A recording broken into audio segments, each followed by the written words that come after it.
Welcome back to Hoop Historians Podcast, where we put basketball in proper perspective. I'm Didi Noseball here with Ray. And, today we're going to be talking about game two reactions and game three predictions and Draymond Green suspension. Let's hop right into the Draymond Green suspension. So, Ray, how you feel about that, man? I don't think we really did no in-depth talk about it. Uh, I don't feel he was warranted for a suspension, but I think they just kind of. I think it was more so about like they. I think the refs even came out and said the reason for the suspension more so about his reputation versus the actual stump or whatever. So I think that's a bad look on the refs because that's the case, they gonna start. That's just like if, for instance, like for example, if Dylan Brooks get into an altercation, he may be more likely to get suspended just because he's looked at or viewed as, he's always an antagonizer or he's always an instigator. Like, so I don't think that's not a good excuse to suspend him because for one, in this particular incident, Draymond actually has a argument. If I'm going to get suspended, it needs to go both ways. We done seen people get injured from somebody getting their ankle held and they trying to get away. We see that in football all the time. Somebody wrap somebody's leg up and they see, they're going to turn their ankle, or it could be worse. Right on. So, I mean, that's my take on it, though. I don't think he should have been suspended. That nigga ain't had to stomp that dude like that, bro. And he didn't have to wrap his ankle up like that. Did you hear Sabonis' excuse why he wrapped his ankle? I know, man. That made it even worse. I feel like you should, man. I don't know. Right. Sabonis knew exactly what he's doing. I understand all of that, bro. But, bro, come on, man. We finna watch it together, dog. We finna watch it together, man. Let me share my screen real quick. Because this is hilarious, first and foremost. But, bro, look at this.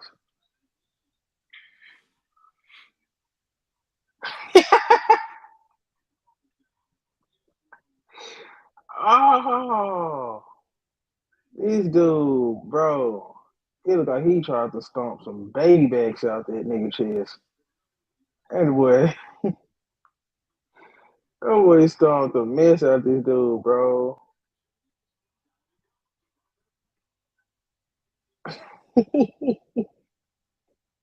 I think what make it look worse is the hop after he stepped on him. So it make it like he did it even worse. Then he jumped off him. Like that makes it look worse how he jumped off of him. Bro, that's so cap, bro. That nigga, bro. Bro, it looked like he stomped some. He tried to stomp some. Bro, he stomped some barbecue out that nigga chest.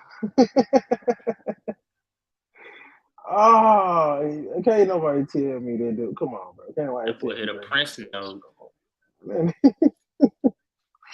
Oh, man. I still don't think it's a suspension, though, man. Because that, man. I mean, like I said, they suspended him more off of reputation, more so off of what he did. That's important too. Everybody knows shit. Reputation is everything. Shit. If you know if you known to do stuff like that and it looked like you did something like that, you know they're gonna suspend your ass. That's the thing. Once you get a reputation for something, you could have genuinely did something unintentionally. People going, well, he did back in 2018 what he did in 2019, man. He did them back-to-back years what he did. They gonna keep. That's not fair. That's just like saying, in the real world, not to give ex-felons a chance because, well, what they did in their past. They've been found guilty before, so they guilty on that's the wrong way of looking at things. Man, in this particular incident, Draymond was an antagonizer. Draymond didn't start anything. That play doesn't happen if he don't get his leg wrapped. True or false? That's true. But come on, bro. He put something on it because he knew he probably was gonna have an argument, man. That boy came down that nigga chest. That nigga, bro, that shit look like a WWE stomp, bro. That boy stomped on that boy ribs, man. And it's just like everybody doing. I've never seen that play in basketball. Somebody just grabbed somebody's leg, and he said it happened in game 1 too. You He heard the got his leg conspiracy grabbed. theory? It's conspiracy theory that Mike Brown been telling Sabonis to do that type of stuff to Draymond before Draymond do it to him. And that makes sense. But my whole thing is, it's still on Draymond. We forgetting the fact it's still on Draymond, bro. It's Draymond reputation. It's Draymond reaction. Everything is still on Draymond. That nigga grown ass man. That nigga got gray all everywhere in his face, man. I ain't finna be like, oh man, man, you control yourself, man. You can't let nobody bait you into that. And he been on the other side of that type of shit. I get Sabonis was wrong, but Draymond, come on, bro, you know how the game go. That's really my whole thing. You know your reputation. You know about your dirty play in the past. You should know all the tricks of the trade at this point. So it's just like for him to fall for that, and because he put some extra on it. I don't care if nobody say that. Bro, and I then mean, came straight down on that nigga. the tension is already thick because they was already going back and forth before that, and that's what I don't like about refs when you letting things kind of play out too long. It can get the intensity is too high now. So Sabonis was already kind of fed up about some stuff that him and Draymond was doing, and then when Draymond's saying, "Oh, this is Sabonis grabbing my leg," so they both already had some stuff going there. Because I'm pretty sure Sabonis didn't grab his leg and was trying to massage it. He was grabbing his leg with ill intent. He didn't have nothing good come. How does somebody on the opposite team have any type of good intent coming when they grabbing the other team, especially a leg when they trying to take off running? Man, I'm not defending Sabonis. If you play that same play in slow motion, see what he did to Klay Thompson right before he failed. Hey man, it is what it is. Draymond thought he wasn't gonna get suspended. If people thought Draymond wasn't gonna get suspended for that shit, I don't know. Tell motherfucker. I just appreciate. A lot of people were surprised. A lot of people surprised. It was a lot of ESPN analysts. It was a lot of commentators saying that the NBA is looking like they're not going to suspend him. So when the verdict did come out that he was suspended, a lot of people was shocked because it was word going around that he wasn't going to suspend it. Man, niggas be crybabies and shit like that, man. Everybody just wants something to talk about. Man, we know we done seen way worse in NBA history done. I'm sorry. We have, but I mean, I didn't want him to get suspended. I just appreciate the funniness of the moment, bro. I knew that shit was going viral. Bro, that shit like fucking some old school Stone Cold where niggas where they shit used to make them sounds when niggas was stomping nigga on the rope. Did Ron Artest get suspended back in the day when he elbowed Harden? I'm pretty sure he did. But that's all for that. We ain't got to keep talking about Draymond, man. He shouldn't have got suspended, but that was just a funny moment in basketball history. And it just, I don't care what nobody say. That boy tried to stomp some, baby back ribs at that nigga chest. That shit. And then it didn't make it. The only thing I didn't agree with is how he handled it afterwards when he was over there going back and forth with the fans. I'm like, WrestleMania. Say, man, we need to add Draymond, Karl Anthony Towns, and Dylan Brooks to one team, and we can send their ass to WrestleMania. But what Cat do? He changed his voice. He want to be the Rock. That boy be changing his voice. That nigga be running around just doing goofy shit. It's like, damn. He'll cut a promo for sure. But let's go get into the shits, man. What happened to your team, bro? What happened to your team? Game 2, man. Failed to execute. I'm holding everybody accountable. All right, we already know the elephant in the room, AD. It's been said time and time again, the Lakers only gonna go as far as AD perform. I mean, AD, the way he performed game 2, as much as I want to say that he was getting doubled off the rip, I mean, they got like you said earlier, they got to make adjustments, and sometimes those adjustments don't come from the coach. Those adjustments just come from straight in the game. And that starts with the having knockdown shooters out there. So if you do double team, then you gonna pay for it. But How if do y'all you not, how you feel about his passing out the double team? Do you think niggas just wasn't making shots, or do you think he's not the greatest playmaker, or do you think he's kind of a mix of both? it's kind of like I was saying. It's hard to be a great playmaker if I don't have no knockdown shooters. I don't care how great of a playmaker you are. How can you play make if nobody around you making anything? I feel that. Like, Oh my goodness. LeBron, D'Angelo Russell, and Austin Reeves. Them boys, they made 3 3-point attempts. I think they went 3 for 18. just those three alone. 3 for 16. They went 3 for 16. Russell, LeBron, and Reeves went 3 for 16 from 3. But yeah, man. As much as people want to talk about how bad AD played, AD is the reason why we only lost by 10 points. If you really want to be true, you take AD out of that whole game, we getting 30 pieced. That's how important. Like people forget, AD is responsible. AD is now looked at. Okay, we need you to be the number one offense player, and we also need you to be the best defender on our team too. Man. So if one thing is taken away from me, I'm still holding it down on the other end. That means if something is taken away from me, that means something should increase for the other guys. If they're trying to take me completely out of the offense, that should make somebody else be able to step up and make it easier for them. Why ain't LeBron go back to point guard, bro? Why LeBron ain't going back to 2020 version of LeBron playing point? Like, why is he trying to play powerful? Because now you got some size. We might see him switch back up as the series go on, because I would love to see D'Angelo play off ball. That's what he flourishes most. Yeah. When it comes to his scoring ability, is off ball. He's a solid catch and shoot. He can hit the midi. I love him in transition. That stop and pop three you do. And when I seen D'Angelo playing yesterday, it's kind of like, I'm like, dude, just do what you've been doing. Game 1 was a solid example. Just play your game. It's like he out there like, I don't know if I'm supposed to play make this possession, or I'm supposed to try to get my own shot going. And then by the time he figured out what he about to do, it's a couple shots he took. He was hesitant when he took them. I'm like, man, that's why you 2 for 10 right now. Do you think it's more? I just think D'Angelo Russell is a playoff dropper, bro.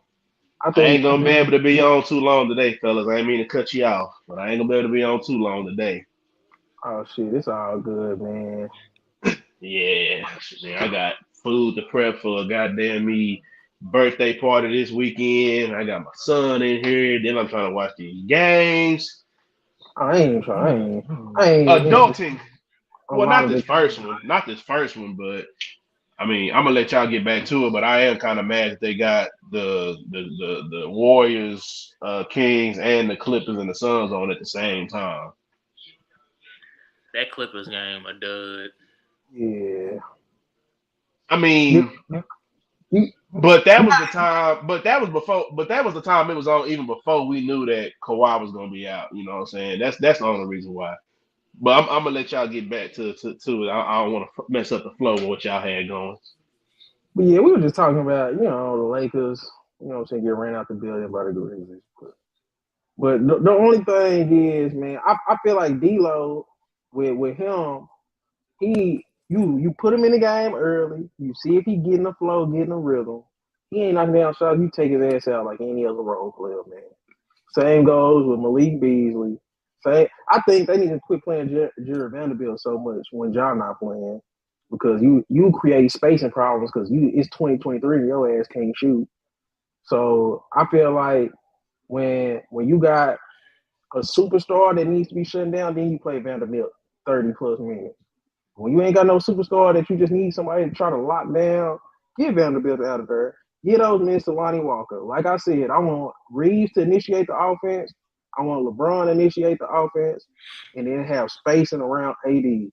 So you can't double him, and we really get to see him if he can, you know what I'm saying? But I feel like there was a lot of spacing issues when him and Vanderbilt was on the court at the same time. And then you got other dudes that just wasn't knocking down shots. Like, come on, man. LeBron AR-15 and Russell going 3 for 16 for 3. Then you got Vanderbilt out there. Yeah, come on, dog.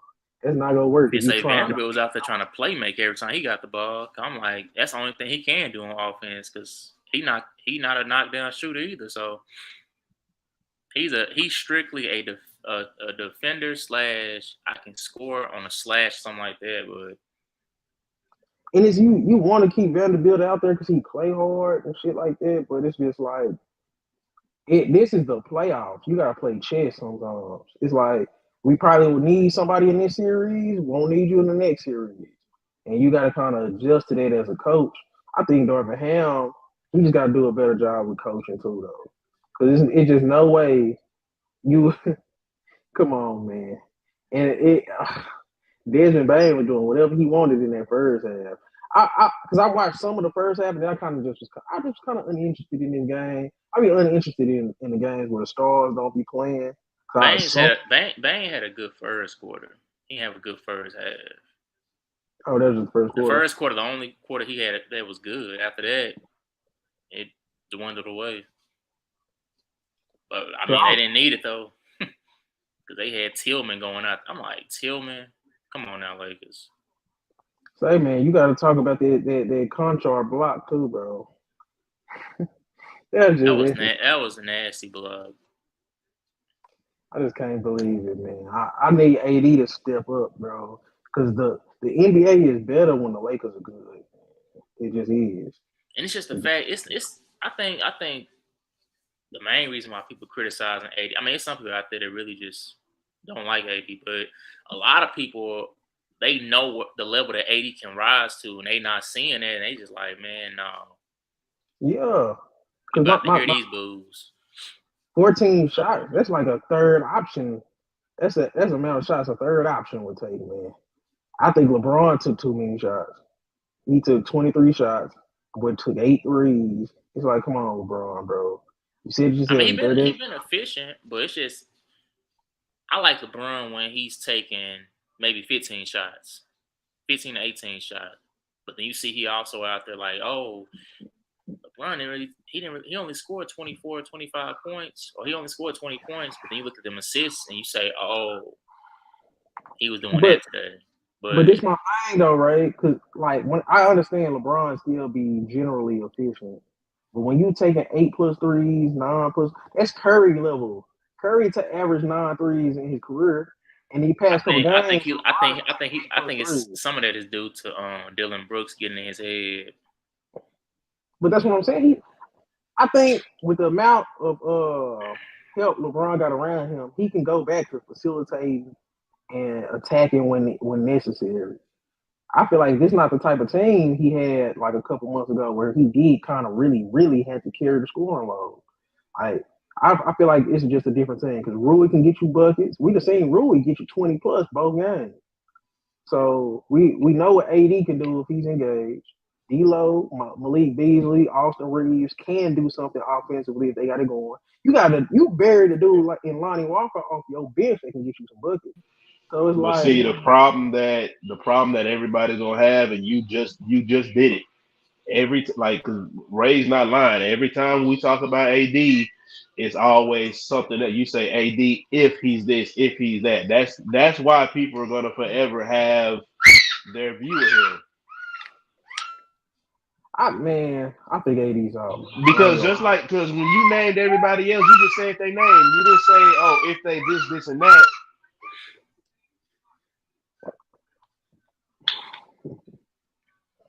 But yeah, see, he was gonna cook AD ass. But it's just, man, AD got to be better. LeBron got to be better. Because you look at the teams. Everything was pretty much even, like I said. They was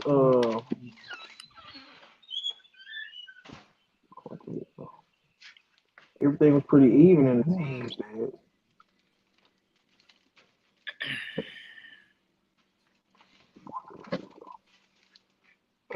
Oh shit. They was like -2 on rebound. It was like 1% lower on field goal percentage. Every team stat was in 1 or 2. The only difference was I felt like AD didn't take enough shots, make enough shots. I feel like LeBron took too many threes, and I feel like it was the small things that just you just had to clean up in those situations. So I really can't nitpick too much when it comes to like the role players, because sometimes role players just don't hit shots, especially on the road. But when you look at AD and LeBron, AD got to just get more shots, and LeBron got to take less shots, and especially take less threes. Those are the main things I want to see from him. And what is it with LeBron taking all these threes lately? That's my whole thing. Because when I've seen he's been taking 8+ the past 2 It's cool to games. take maybe 4 or 5, but you start stepping into that past 6. It's like, come on now. That's all-time shooter level. You got to make at least half if you taking past 6. And that's all I'm saying. So, anything else? Like, what adjustments do you want to see in Game 3? What you want to see when they go back to LA? I want to see more Lonnie Walker. I want to see a more aggressive AD. Because another thing, I just seen a video from Larry Nance Jr. He was talking about when he played with the Lakers, and he said throughout his whole life he was always a dunker. And he gets to the NBA, and he started trying to do this finesse stuff. And he said Kobe pulled him by his jersey and said, "Dunk the ball every time." That's what I want to see from AD.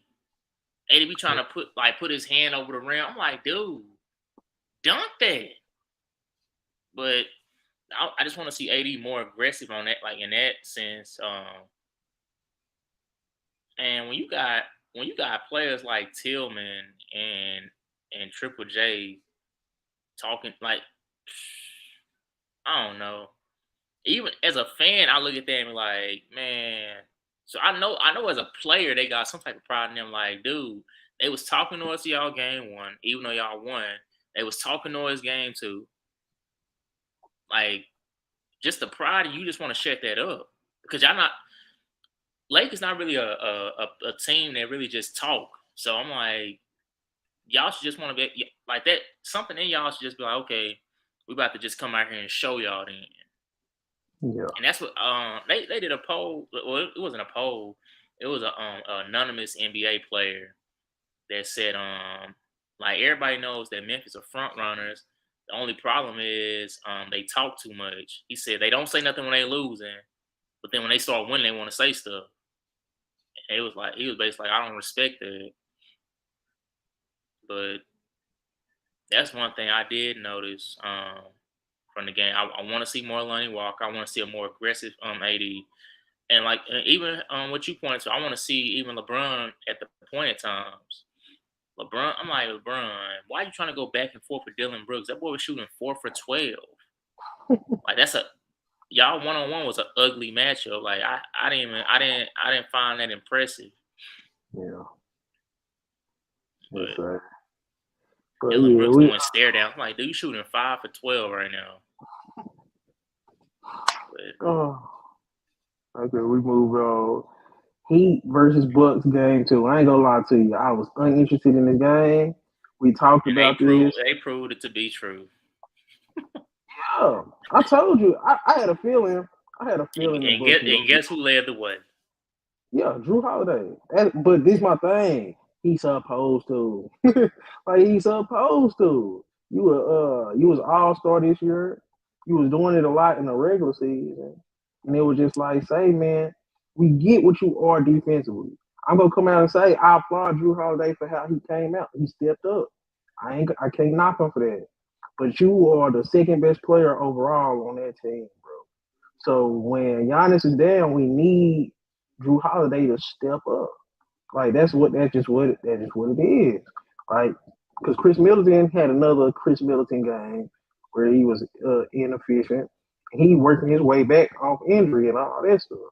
Brook Lopez ain't what he used to be. I feel like He had a y'all can solid get game. yeah, he ain't what he used, but that's what I'm saying. I feel like they can go through him a little bit more He too. led the team in scoring. So I don't know, man. I just think Brook Lopez, because he can get you a bucket. Come on, man. We know Brook Lopez can get you some buckets. Jrue Holiday, he stepped up. He did what he's supposed to do. I think he had like 11 assists. So he had like 20. Let me check before I'm always mispronouncing stats. Jrue Holiday had 24 points and 11 assists. He was a plus 28. So for you to be that second best player, we need that from you every time.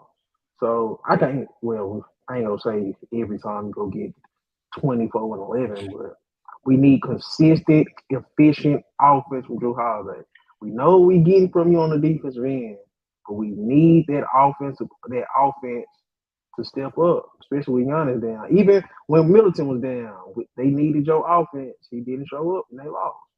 It was still close, but that offense got to be there. So I give him that. Say, man, we got to blow this Heat shit up, man. Man, free Jimmy Butler, dog. I got a free Jimmy Butler. Man, you heard who Luka asked for? Hmm? Oh, you didn't hear about that? Oh, what happened? They said Luka said this offseason that he wants the Mavericks to find a way to land Jimmy Butler. Send Kyrie ass go get us. No, somebody had they had something. I can't remember what I know it was like 2 draft picks. Who else? It was who did they send? It wasn't Kyrie in the deal though. I can't remember who the other 2 people was. But it was. Come on now, they not getting rid of Kyrie. Oh yeah. Especially if Kyrie want to stay, they gonna at least try to make it. They ain't got a full season with them. They got 20 games between them 2. So they're not gonna get rid of Kyrie that fast. I just think that shit ain't gonna work defensively, bro. You got too many offensive centric players over there on the Mavericks. But that's why bringing Jimmy Butler over there he gonna be what Finney Smith was, but also a better scorer. If you can make it work, I guess. But you think that he go get another game in this series? Rich is saying something to Harden. They getting their ass whooped. You said what's going on? They only down 4 now. What's talking about? No, I'm talking about the Heat and Bucks game too. Oh no, I was over here. I'm watching the Nets and Sixers. But you think the Heat will get another game?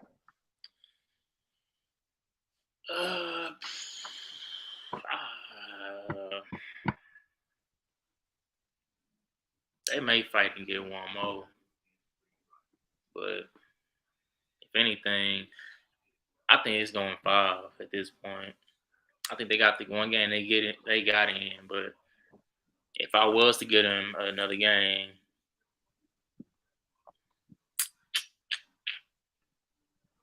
because the crazy thing about this series is he really Jimmy Butler has been great, bro. This dude had 25 the other day. He was a minus 31. I don't see how that. He only had 1 turnover. He went 8 for 12, 2 for 4 from 3, 7 for 10 from free throw line. I don't see how he was a minus 31. That's crazy. But I feel like Bam Adebayo, bro, like he has to be one of the worst second options in the history of the NBA to be on a good team that's actually been for a few times. Because this dude is a 4th option, bro. I'm putting him in that Draymond Green category where it's like you gonna have to be a superstar role player. You can't be a second option. You can't be a 3rd option offensively. You got to anchor the defense and you got to do the dirty work because we done seen it. This has been, how many years has it been? It's been like 3 or 4 years. 3 or 4 years. Don't nobody ever talk about Bam not stepping up. He went 9 for 16, but that shit fake. That shit fake stats, man. I ain't even trying to hear that. He was already down big when he started doing all that. And that's what I'm saying, man. That shit fake stats, bro. I feel like, and then with Tyler Hero being down, they fuck around might not win another game. They fuck around might not be another close game in this series. Cause is there any news on Giannis coming back? I think last time I checked, it was just day to day. Let me see real quick.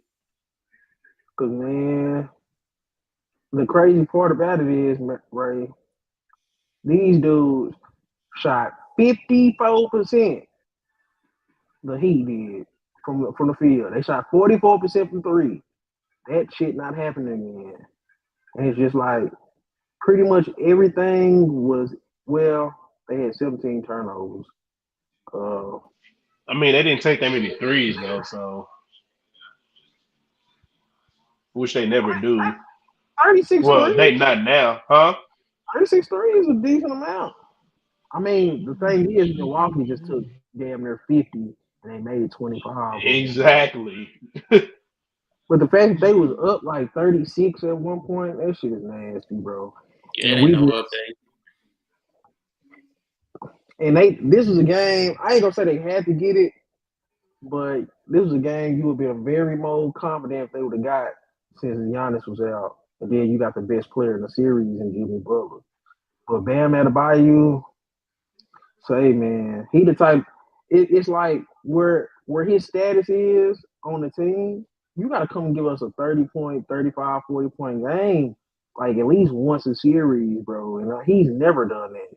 So it's like I don't know, bro. I ain't gonna say he never done it. He probably had a 30-point game. He had a solid game last year against in the Eastern Conference Finals.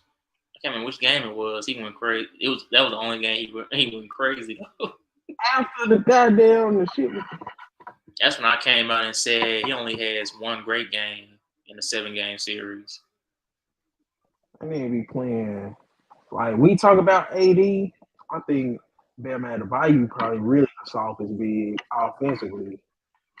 Because it's weird to gauge somebody and be like, because you know what he brings defensively. That's the crazy thing. But for him to be that soft offensively, I don't know. And y'all damn near laughed at me when I said I'd take Triple J over him. How's it looking now, man?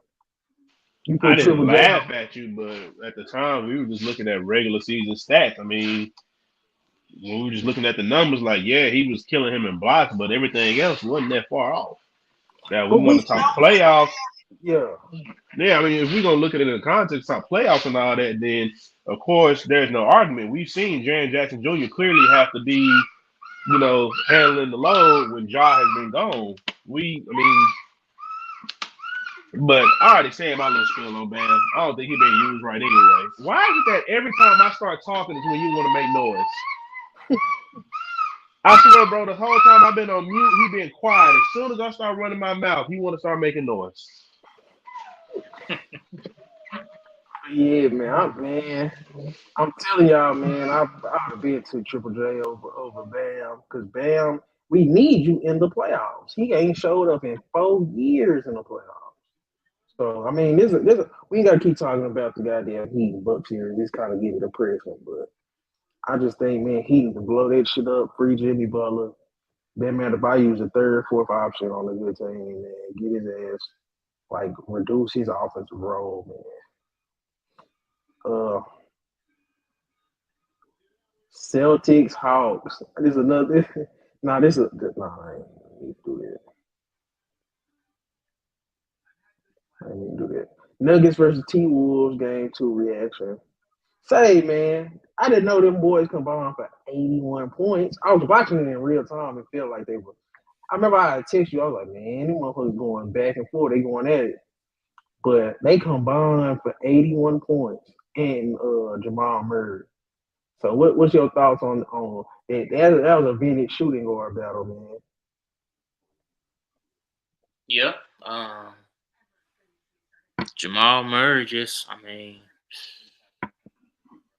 he was giving Ant front row seat into a master class of I've been here before. I've done this before. But Ant was answering back. He didn't. Man, We can say what we want about what Ant did in game 1, but game 2, Ant responded, and he responded exactly how you supposed to respond. If you got any type of dog in you, and you had a terrible game the game before, the fact that he didn't have no help though. Thank you. Because I mean, Go ahead and say it. Cat we ain't got. do nothing. I Go can say ahead and say it. we got to look at Cat because Cat's supposed to be the leader of that team. No, well, I guess he's supposed to be. I guess he's supposed to Going be. into this season, before he got hurt, they already had established this Cat team. The offense gonna run through Cat. That's what they established. I guess. So even though roles have changed, we still need you to show up. Especially offensively. I told you what I feel like Cat role should be. He should be pick and popping. He should be posting up mismatches. And I feel like he should be catching shooting. I feel like Cat role should be very minimized because his basketball IQ is just not there. You know what I'm saying? You can't put Cat in certain situations and be like, hey, Cat, make a play for yourself or make a play for others. We need Cat to be a play finisher. Like, you get the ball, you shoot it, drive it, or you're posting up a mismatch. Like, when it comes to decision making, I don't want Cat making no decisions with the basketball. We seen him at the top of the key, just being so unaware. I think you echo one. For me, When I think it might be Chris. it's still echoing. Oh, try it now. Hold on. Let me my. It's still echoing. No. But I feel like when Cat got to make decisions, that's when everything falls apart for Minnesota. It's not really a stupid team. So I feel like Gobert kind of dumb when it comes to basketball IQ. Ant not the smartest player, but he young, but he still ain't got the highest IQ. And Cat is the worst of them all. Like when Cat is a dude that got to do something that's not like when he got to make a decision. We don't need Cat to make decisions. We need Cat to go.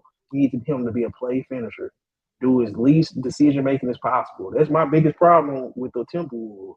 They put Cat in too many decision making situations, and he's not that. We've seen it over and over again. So I don't know with that, but I feel like it's Ant's team. He's the best player on both ends. Because I don't see him make plays athletically that motherfucker ain't seen. They was compared. You remember they was in the broadcast. They was like, man, some of this stuff is Dwayne Wade like, and I was seeing a lot of that stuff, and it's just like we just need Cat to just be a play finisher, and he got to hit his threes. What was he from three? Let me see. Cat, he went 2 for 5 from three. He went 3 for 12 from the field. He did have 12 rebounds, but we need him to shoot better, and we need him to post up mismatches. And he had 5 turnovers. That's unacceptable from the center position, power forward position, whatever you consider him. 5 turnovers.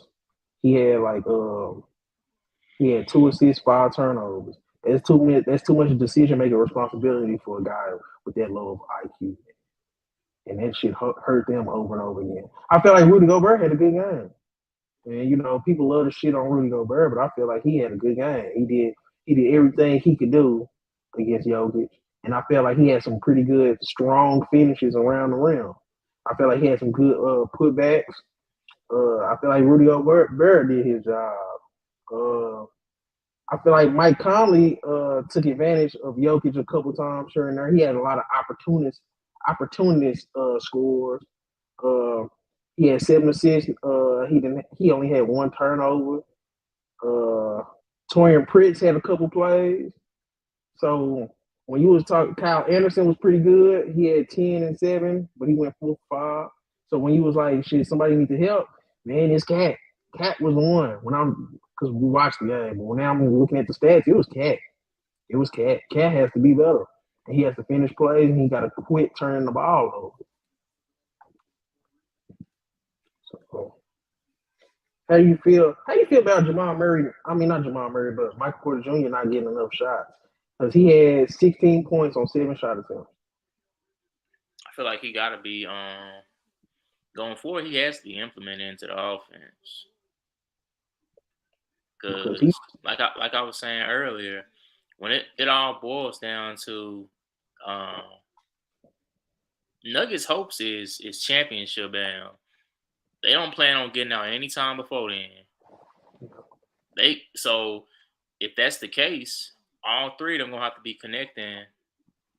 So, and that includes Michael Porter also getting some touches. I'm not saying he need to get as many shot attempts as Jokic and Murray, but he needs to be getting at least 15 to 18 shots. I was just gonna And say, Murray and Jokic, one of those guys.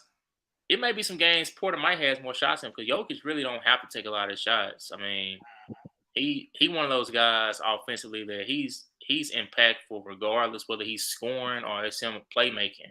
So I feel like he's definitely gonna have some games to prove himself and get those touches for sure. So, but no, back to the original point, I feel like he has to be implemented because that's going. I feel like they're at their best when all three of them are equally involved somehow in the offense. I really, especially in this series, because it is 2 7-footers that Jokic has to battle. So I think, like you said, Michael Porter Jr. needs more shots because everybody at his position on Timberwolves, he can just shoot over them. And he had a stretch where he just was shooting over people. I remember it was like he got caught on a switch with Conley. The boy just kind of hit him with a step back. Instead of like going to the post and taking him inside, they even said it on the broadcast. He just really hit him with a step back and shot over him. I feel like I think that was like the fourth quarter where Murray and Jokic was off the court, and it was just MPJ and the bench. And MPJ kind of started. He sparked that team, and so when them dudes did come back, they was able to close it out. But I want to see that more. Like even if you can't get him shots with Murray and Jokic on the court, put him with that bench unit. You already ain't really got a 6-man scorer like that. And I like the Bruce Brown, the KCP, Michael Porter Jr., Aaron Gordon. I like that lineup and Jeff Green. That was a good lineup. Defensively, you had some catch and shoot players, and then you can run your offense through MPJ and Aaron Gordon. So I like that bench unit, and I want to see it more because it was just a perfectly built unit around MPJ, his strengths and weaknesses. So that was something I do want to see going forward. Do you think the Timberwolves will make this a series? I just think they're gonna fight. I just want to see a fight. I don't think they're gonna win. I mean, you already know what I said. I was saying that Minnesota could upset them, but that was before I knew old boy had messed his hand up or whatever. But at this point, I mean, we can say we want to about Ant game one. He's still what his third year, so he's still learning. I'm still the thing that I like when I see players. I just like to see growth. You know what I mean? And Ant is one of those players I can see that I'm definitely seeing growth.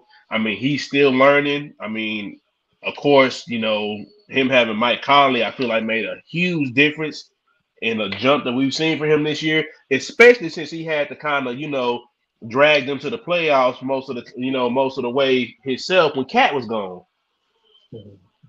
So I just feel like, I mean, I'm not expecting them to win. I definitely feel like this could be another learning experience for Ant. But as far as that team,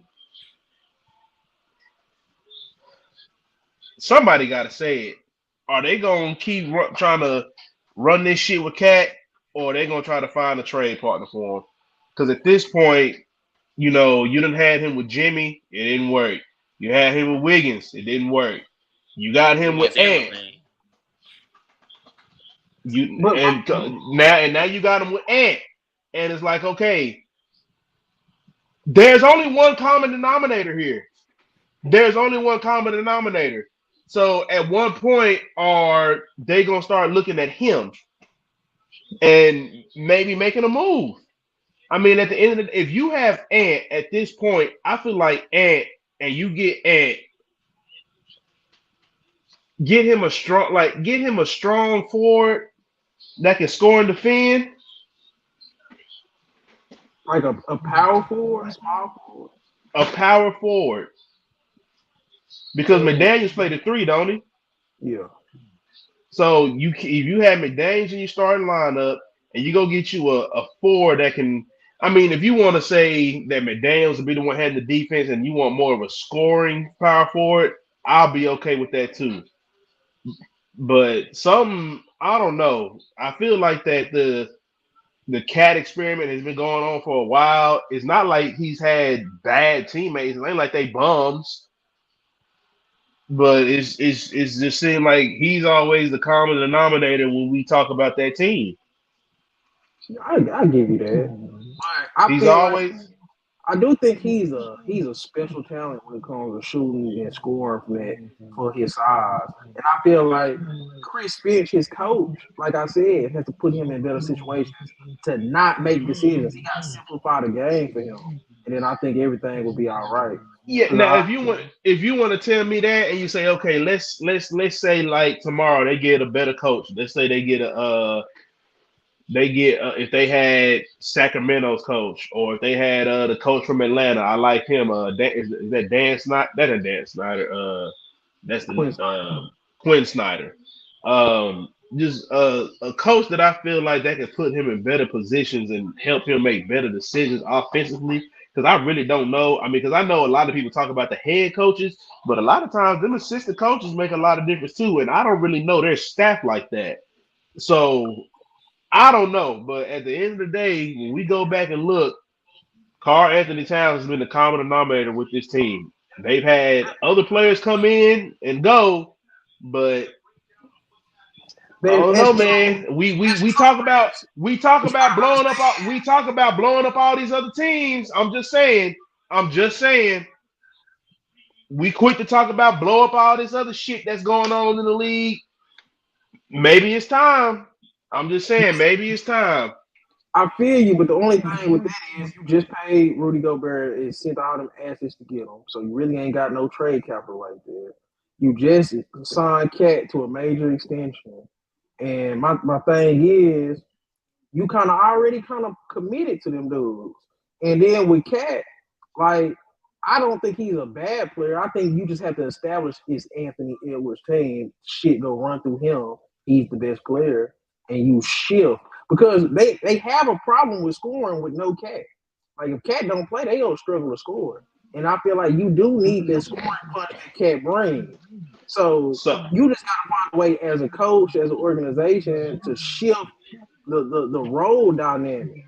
Because we know Rudy Gobert, we know Conley, we know their situation, Jaden McDaniels, we know exactly what they gonna bring, and we know exactly what their roles are.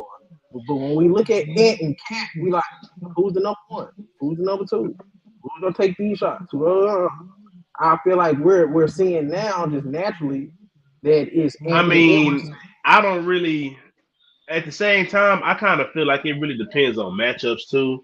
So, like with this Denver Nuggets team, um, I kind of feel like if I'm just talking about this matchup, I feel like that. I feel like Ant can stay a little bit more consistent. I don't think Cat is going to be doing as bad on offense as far as scoring goes, but I do feel like as far as them scoring, it comes down to who just has the better matchup. But I think I definitely need to see Cat kind of get in Jokic's way a little more because I feel like some of them dimes he was just getting off, like because I didn't watch the game at the time. I had to go back and watch it, but it just seemed like some of them dimes were just too easy. He was getting on switches and getting little people on them and just kicking it to niggas off cuts. Like they just made it way too easy. Like, and even still, when I watched that game, I'm like, bruh, it's the shit that Ray said is still coming into fruition. And when Jamal Murray has a good game, Jokic is able to do his thing and just sit there. He doesn't have to worry about scoring. Like he definitely can. I mean, I saw him backing people down at the bucket and everything like that. He can definitely do his thing. But when you got your second co-star playing like a one, giving you 40 because you're drawing so much attention, that's a perfect scenario. All I have to do is facilitate. Man, say man, the Nuggets are a wing away from being a dynasty. KCP once again went 3 for 10, 8 points, and just was out there once again. But everything else for the Nuggets, it's there. But I just feel like, man, when it comes to the Cat situation, Ray, how you feel about the Cat situation? Do you think they need to look to move him, or do you think they need to work with his skills and minimize his role? Or do you feel like it's coaching? Because I mean, at this point, just what do you feel needs? Because I mean, like I said, DJ quit. DJ quit to telling it blow that shit up. And but with this, I just feel like I ain't necessarily saying blow it up, but maybe you see what you can get for Cat. Maybe see you can get a player, some picks, somebody that can fit with if you want to make Ant your number one option. Or is it a coaching thing? Is it a scheme thing? What is it? I think Cat is a talented enough offensive player to where he can, like DJ was saying, just kind of changing up the play style a little bit. Go to a pick and popper. Go to a catch and shoot guy on a three because, I mean, he's a knockdown shooter out there. I don't think the best thing I think that's a last resort right now to just To blow blow up the it whole up. operation. I don't think they're looking at towards that option as a front runner. But I think it's just it's something that we all witnessed when Cat went down that Ant can be the number one guy. Yeah. And when he was the number one guy, I mean, they got to the play in, so and now they in the playoffs. So I feel like it's just more so about them switching roles more so than looking for trade options for Cat. Because let's say what's an ideal trade that you would look at for Cat? Because he was saying bring in a bigger forward that probably can score and play defense. But I feel like And that shit's who is that?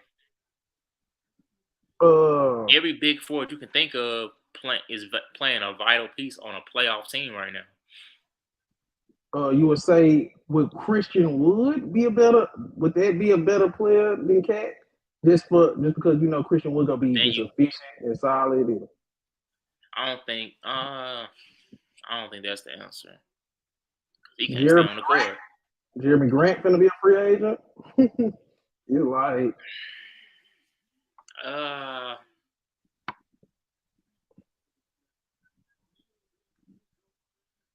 Or do you go guard because you do got Nas Reed and go get you like a guard and pair him with Ant?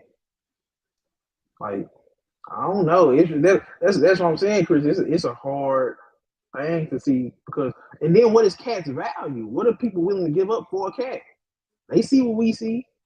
Shit, they get paid to watch and evaluate. You think who was that who said before the season they did the GMs did a poll and Cat was one of the people that they said they had started a franchise with? Who said that? Whoa, I think that was back when his rookie year though. That was like early on in his career though, right? I think I remember what you're talking about. That was way early in his career. That was early. I thought one of y'all had said something about that the other episode. I don't know, but I remember they had a poll like that, but that was early in his career when we didn't know he wasn't gonna get smarter. But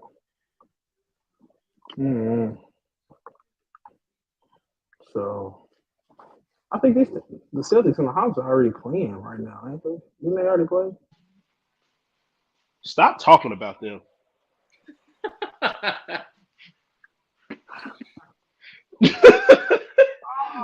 Stop talking about them. No, they play. They ain't play today, DJ. Yeah, that was the game for Friday. So we can just do a quick prediction. You think the Celtics gonna go up 3-0, y'all? Man, the worst the Celtics gonna do is go 4-1. Yep, Steph Curry. Yeah. I guess I don't want to make Chris mad. We can move on. Yeah, I ain't trying to talk about this shit. Cavs and Knicks, game 3, series tied 1-1. They go on to New York. I Cavs looked about to up. stun them in the Garden. I was just gonna say that they ain't been that great on at home. Like they ain't been that great at home. So who? Yeah. So you got the knee. I mean, you got the Cavs. Who you got, Chris? Man, fuck it. I'm finna hit my Stephen A. New York stand up. Julius Randle, I need you to be a goddamn dog and stop playing. I need you to stop playing. You too goddamn big. If unless you wide open at this point, I don't want to see you shoot no threes. Get your ass in that paint. Yeah, I want to see him. Because when you can't out perimeter Mobley at the power forward position. That's where his strength lies. His perimeter defense, his weak side rim protection. You gotta go through Mobley's chest. You gotta You got beat him up. Randall's too big. He's too big, bro. Like when you look at Randall and a lot of other players in his position, Randall is one of the better built forwards at that position, bro. Like it's not too many that he can't go through.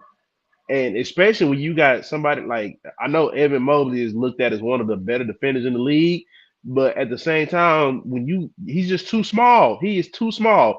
And when you got them smaller matchups, you're supposed to exploit them. Drive to the hole, see how the ref is calling. Again, like I said, these players are too good. They know what the fuck they doing, especially come playoff time. They trying to see how these refs gonna call the game and all this and everything in between. Drive to the hole, see if they give you the whistle. Hey, if they ain't giving it there, back them down, turn around, pull up, see what they calling. You just got to figure out how to, either get your shot or get to that free throw line because you're too big not to get one or the other. I'm sorry, like I don't care how bad these motherfuckers want to vote these damn referees in this athletic poll or whatever the fuck, and people can whine about Chris Paul and his record with Scott Foster officiating. But at the end of the day, you can figure out how these refs are calling the game and what they doing. The same as that a reason why, and I don't mean to switch topics, but the same as that reason why Sacramento was doing the shit that they was doing in that Golden State series. They seen that the West was swallowing their whistle for most of that bullshit they was doing. So guess what? They kept doing it. They kept doing it. So I just feel like Julius Randle needs to take because Jalen Brunson was clearly needed. But if you ask a lot of people, Julius Randle is still clearly the number one. Jalen Brunson is just there to keep him from doing dumb shit. That's how I look at it. So I've been talking about him all season. I'm gonna stick with him. I'm gonna ride with him. I ain't gonna change up now. But I need my boy to start using his God given that God given size. I need him to start bodying some boys. I need him to start putting some niggas in a box. I need him to get in that paint. Like Ray said, that 3-point game is not your game. It just elevated your game. Get back in that mid range in that paint, man. Stop playing.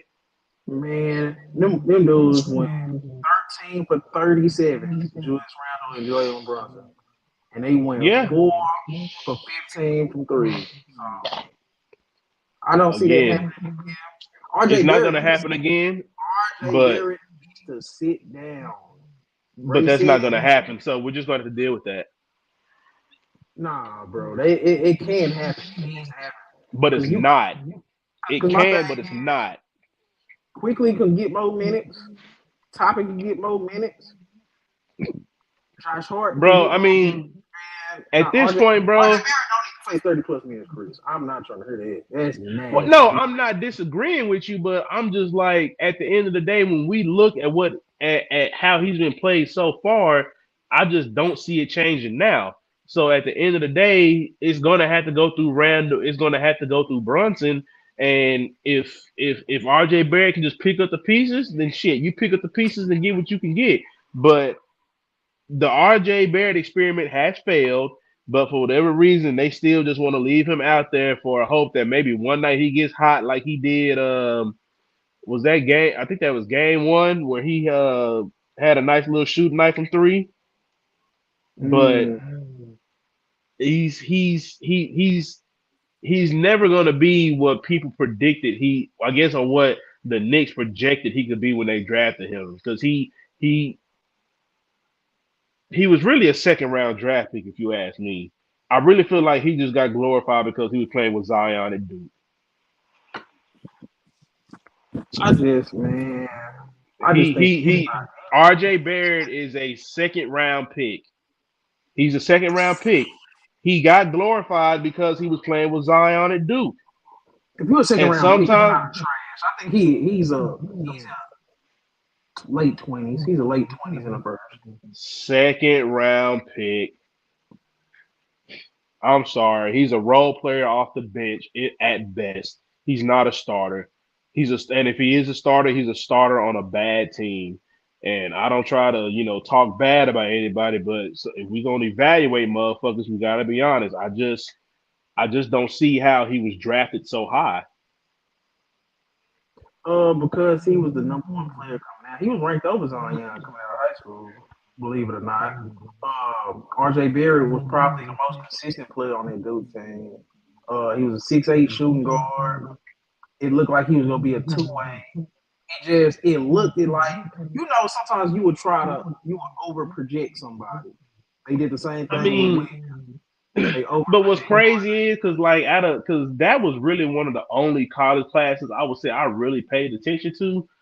But RJ, like I watched RJ Barrett play. Like I said, I just feel like a lot of that stuff he had going on. Like I didn't watch him in high school, that ain't. But as far as college, like you could say that he was, projected to be better than Zion, but I wasn't seeing it just based off of when I look at a motherfucker, like I see Zion as like okay, if I'm not considering injuries, because of course that's where we are now. But when I saw Zion in college, I'm like, okay, he's going to be a problem no matter what level, high school, college, NBA. He's going to be a problem. RJ, like, yeah, you can see all them intangibles, but 6'8", this, and this. But I mean, nothing really stood out. He never really just popped for me. You know what I'm saying? When you got somebody just pop, like, oh, he gonna be that. He just never really popped for me. I understand. It was never nothing that I seen from him that was he was a solid player. Like kind of honestly with me the same way people be trying to talk about Bronny. Like yeah, he's a solid player. He's smart, but Hold I, on. I hear some people say, I'm not saying everybody, but I just hear some people, the stuff I watch is just not a lot of things that pop. Like even in that game, what was it, the McDonald's All American? They was even saying like, even though he shot good, he wasn't even the best player on the floor. I mean, he was. See, I got. And I'm not trying to get that deep into it, but I'm just trying to make a little, just a little comparison. Like I just like when I was hearing people talk about RJ Barrett, I wasn't hearing, like even when they were still playing in college, I just like, yeah, if you got them fanboys that listen to ESPN and FS1 and all that shit, but just people that I knew that watched college, I just didn't really hear too many people that was real big on RJ Barrett like that. Just like I hear a lot of people that's not really big on Bronny. Now they might be wrong about Bronny, but that's just what I'm hearing. I'm gonna say because it's not a science, it's an art when it comes to scouting prospects because it's so many It different definitely things. is an art. Yeah. And Yeah. the thing I see with Bronny as to with RJ Barrett, when RJ Barrett checked every box when it comes to physical tools. And when you got the physical tools, you got the willingness to take shots, you got the willingness to play defense. That's everything RJ Barrett had going for him coming out of high school. He's a 6'8" shooting guard that has the wingspan, the athleticism, the defense, the rebounding. He does everything you want, and you are projecting that he will work on his game and get better at this, and that. You see what I'm saying? It's not just the fact that you see a dude that's 6'8" and you like, oh man, RJ Barrett was a dog. Like he tried hard. He wanted to be a star. He wanted to take the shots. He wanted to play defense. You see what I'm saying? And you would just think, oh, if he playing like this now, I can only imagine what he will be at 25 years old. You see what I'm saying? And that was the selling point for RJ. The thing with Bronny is he's already a package right now. Bronny's not gonna be a superstar. Bronny's probably not gonna be an all-star. But whenever Bronny gets to an NBA team, his role will be defined and he will excel in that role because he's prototypically been made to have a good NBA floor. That's what everybody likes with Bronny, and that's the thing with RJ Barrett. You was looking at the ceiling from my scouting perspective. You're looking at the ceiling and what you think he could possibly add. With Bronny, you're looking at his floor and what he already got, and how that can translate to an NBA offense and an NBA team. That's the difference between when you're looking at prospects. You got to gauge the floor and you got to gauge the ceiling. So with RJ Barrett, you thought he would have a high ceiling just because of everything that I said earlier. His physical tools, his willingness to take shots, his willingness to play defense, and his willingness to want to be the alpha. The only thing is, it didn't translate skill-wise. But that's pretty much all we got. I guess we can predict the Nuggets and Timberwolves game because they play tomorrow too. So how do y'all see that game going? Because they just came off a hell of a game two.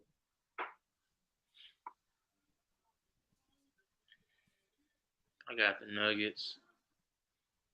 You got the Nuggets in Minnesota? Yeah, I feel like T-Wolves might get one in game 4, but that's gonna be a pity victory. I was gonna give them this one in 3. I'm kind of leaning T-Wolves in 3. I feel like they gonna have a little momentum. So they like, hey, we can kind of hang with them dudes. I feel like that's the energy they gonna come out with in game 3, but then they gonna get smacked back to reality in game 4. But I think Timberwolves. Chris, how you feeling? You feel the same way? Yeah, I think the Timberwolves will take game 3. I feel like it may have just took them a little longer to try to figure this team out. Because when we look at the team and coaching, clearly Denver is checking all the boxes over them. So it may have just took them a little longer to figure them out, man. But I feel like it's gonna be a lot different. It's gonna be a different story come game. Because can't have another bad game like this. He just can't. But then I think Ant gonna regress to the mean too. I think Ant might go for 25 or 30, but 40. That's gonna be rough. But then I don't think Jamal Murray going for 40 again. But we done seen Jamal Murray string together games like that in the playoffs. So I don't think go. I'll finish with you. And then Gobert might regress back to being soft. So I think Minnesota, the momentum they did have, they didn't take advantage of it. So you don't think that's I think that loss they took yesterday, that took a lot out of them. Also, you think that wasn't a good loss that they could build off of? You think that was more of a demoralizing loss because they did get up? Yeah. When you lose those type of games, especially you don't got too much experience in those type of situations, that can be a confidence killer. I feel that. Anything else on your mind y'all want to talk about before we wrap it up? Hey man, Kawhi Leonard. Kawhi's injury. So what was going on with it? They saying he injured it in game 1. He played through it in game 2, but he's sitting out tonight. So do you think he could play and he just choosing not to? You personally?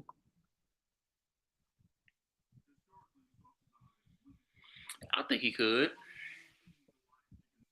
How many times do we see throughout the regular season when somebody got a certain injury? Like, if it was the playoffs, they would have played through it, though.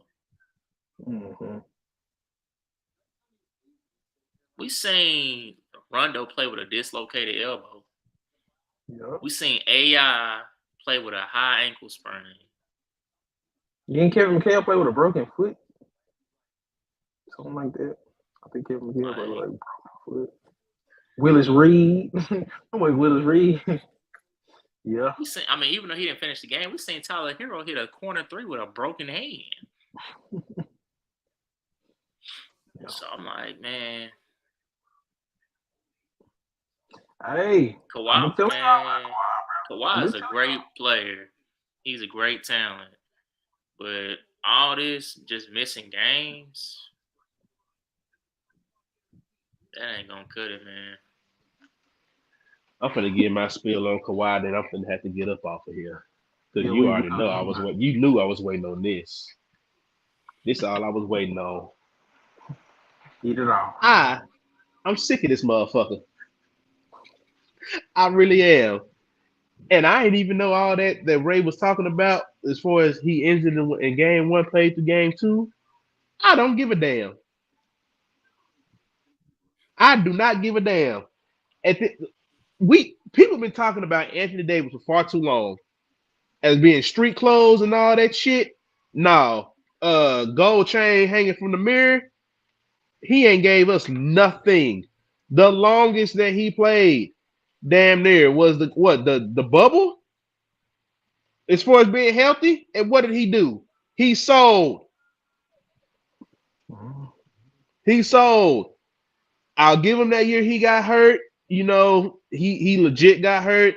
They beat them. They got to the Western Conference Finals without him. We understood. A lot of people understood they wasn't gonna make it past that without him. But at some point, bro, we gotta the same way that sometimes I look at certain people's careers as been playing a long time. We damn near gotta separate Kawhi Leonard's career into two parts. We gotta pretty much separate it from when he won that championship with the Raptors to the time he joined the Clippers. And I know it ain't been that long, but damn it, it feel like it. Like he's literally living off those two Finals MVPs and all those Defensive Player of the Year awards, and their excuses for him taking all this time off. They're an excuse now. It's an excuse, and it's like you're not finna sit here and get the go from this old quiet dude to where you sending all these subliminal messages. Oh yeah, this Kawhi town now, and shit.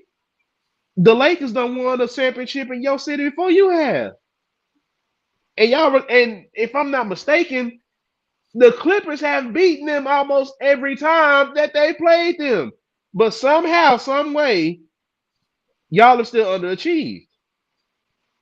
They lost to Denver. He started the Jokic ascension. They started the Jokic ascension, bro. Kawhi Leonard has underachieved since he's been in LA. I know some of it has been to legit injuries, but if we really look at the scope of it, then he just has chosen not to play. And we need to talk about it more. We talk about all these other players we call street clothes. We talked about John Wall. We talked about AD. We talked about a whole. We killed KD for failing in Brooklyn. Kawhi ain't did nothing in LA either. And at least I know. Has suited up. We killed KD, but at the end of the KD is always ready for the playoffs.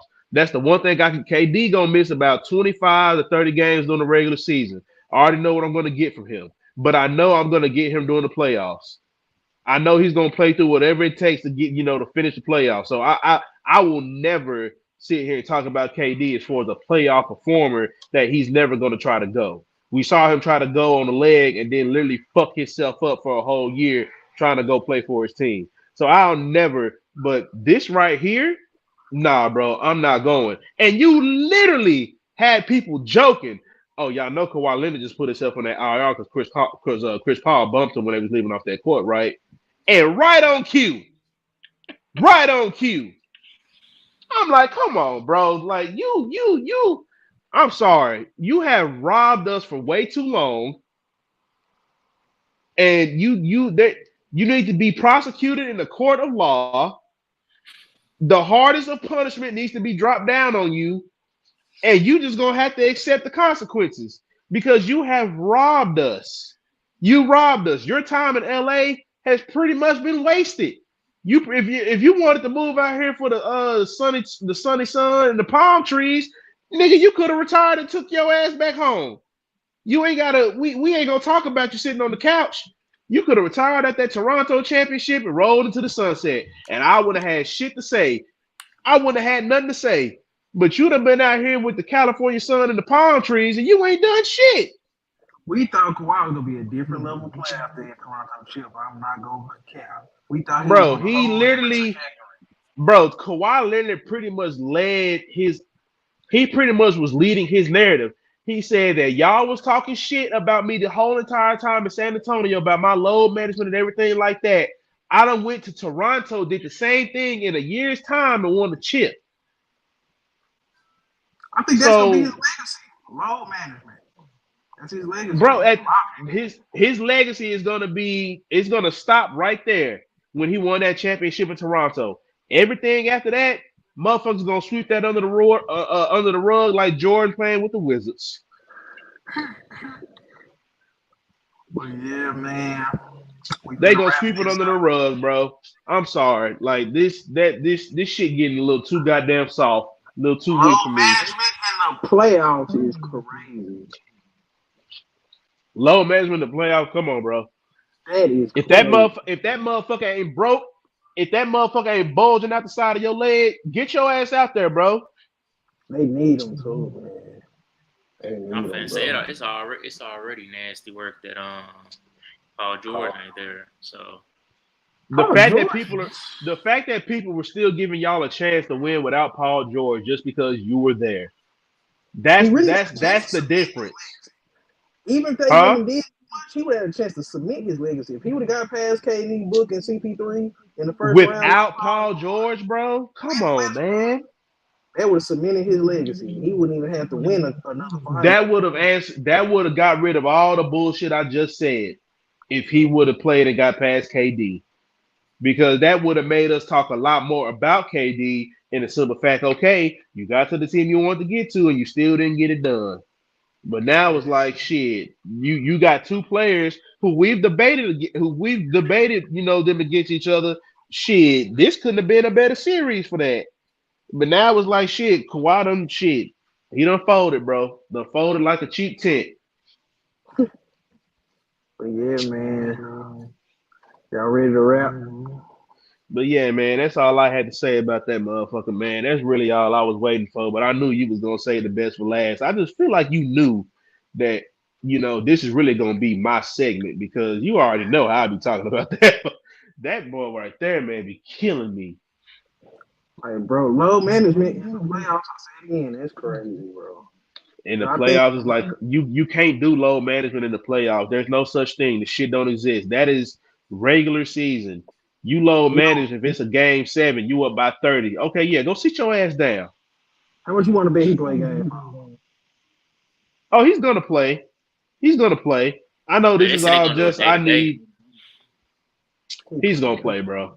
He playing game 4. He's playing game 4. That day-to-day shit, I ain't going for that. These motherfuckers. What does game 3 look like tonight for Suns and Phoenix? Suns and Clippers. It depends on how the Suns come out. If they take them lightly, I could see Norman Powell going for 25-30. I can see Eric Gordon possibly going for 20. I can't see Russell Westbrook having a 25-point triple-double. Like, all three of those dudes are proven in this league. They all have been in these situations. Like, I feel like with the Clippers, it's gonna come down to the Russ turn the ball over too much. I feel like if he takes care of the ball, I feel like they have a real fighting chance because we know now. I mean, he's gonna be the clear-cut ball handler.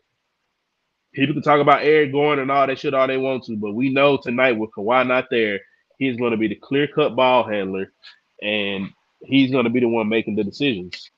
And if he can just not turn the ball over, this will be a game. Because people ain't talking about it. We don't see Russ as a defender, but just the energy and the athleticism he's bringing, he is bothering people. So if he's able to keep that up and still kind of facilitate, if he only does 5 turnovers tonight, that's a good ass game for him. If you give me 25, and what was that line you just read off, DJ? 25, to have a 10, 25-point triple double, and only limit himself to 5 turnovers. They should win this game. Yep. I ain't gonna say, but I feel like it's gonna be a game of turnovers. I ain't gonna say they should because Phoenix still got a full roster.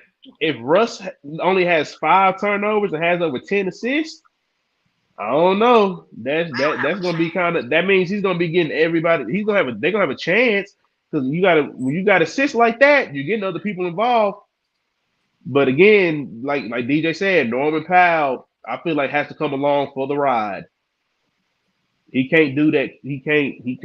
Yeah, Norman Powell got to have at least 20. Yeah. Nah, Norman Powell need that 25, 30. But yeah, it's time to wrap, y'all. That'll be it for Hooping Stories. I'm Eddie Knows Ball. That's my boy Chris. That's Ray. And until next time, man.